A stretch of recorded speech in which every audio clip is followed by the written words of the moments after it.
It doesn't take a lot of effort to make a huge difference. The little things really do count.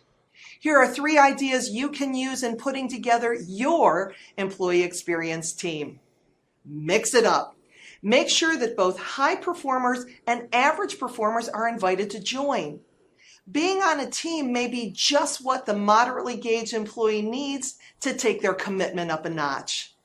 Empower action. You don't have to go with every idea the committee puts forward. You do, however, have to listen to them and allow them to implement some of their plans.